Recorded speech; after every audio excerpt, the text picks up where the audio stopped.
Pour comprendre comment la théorie polyvagale est compatible avec la psychologie énergétique, je vais devoir vous faire un petit tour d'horizon.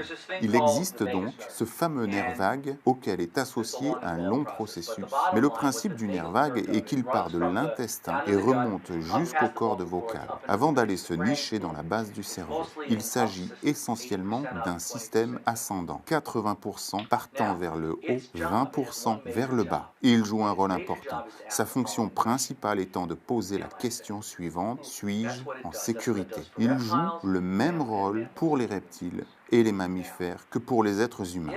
Maintenant, si le nerf dit «je ne suis pas en sécurité», il s'ensuit une réaction de lutte ou de fuite.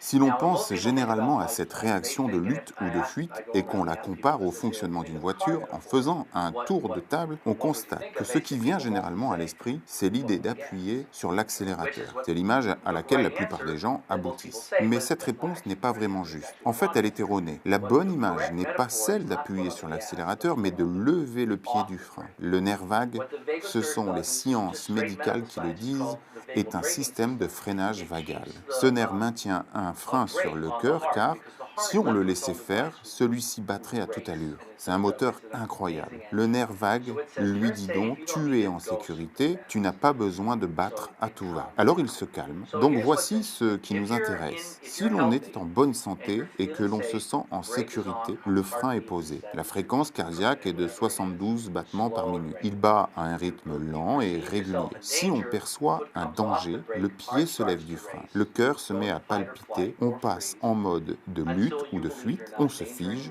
jusqu'à ce que l'on ne sente plus en danger. Le pied se remet alors sur le frein. Il se trouve que, selon les recherches de Stephen Porges, si l'on a toutes sortes de problèmes, si on a été maltraité pendant l'enfance, si l'on souffre d'un trouble de la personnalité limite ou de toute autre chose, si on a été traumatisé, l'une des choses qui se passe est que ce système de freinage du nerf vague est alors perturbé.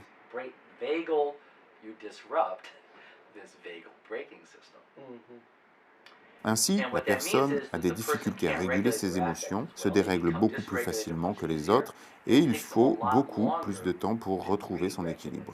Ça vous rappelle un peu un traumatisme? Donc ça, c'est intéressant. L'étape suivante consiste à savoir comment mesurer ce phénomène.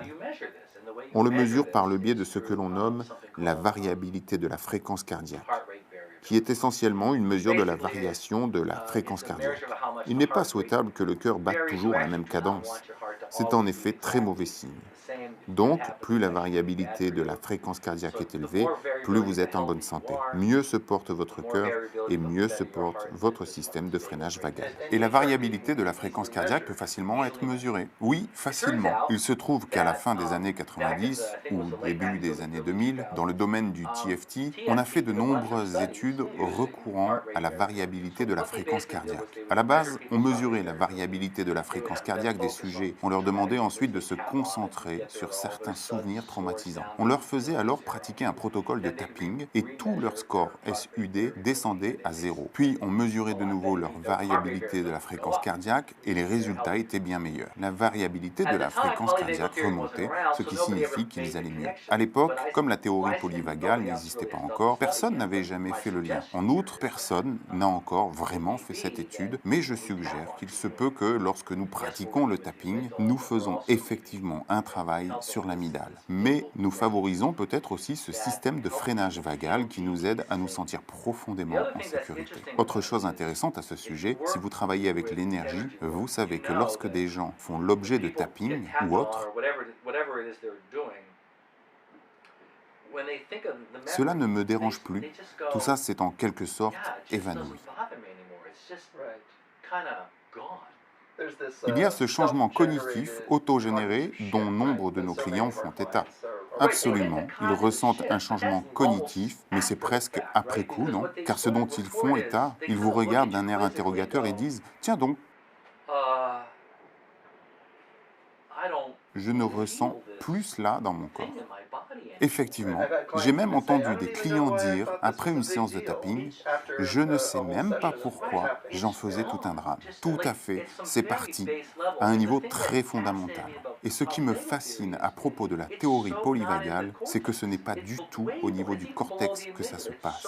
Ça se passe tellement plus bas même que l'amygdale, à un niveau si profond, il ne s'agit pas de mots, un changement a eu lieu, un point, c'est tout. Sur le plan de l'expérience, c'est waouh, il y a quelque chose qui fait surface là et qui me dit que je suis en sécurité. Et tout cela se passe bien en dessous du verbe, quelque part à un niveau reptilien.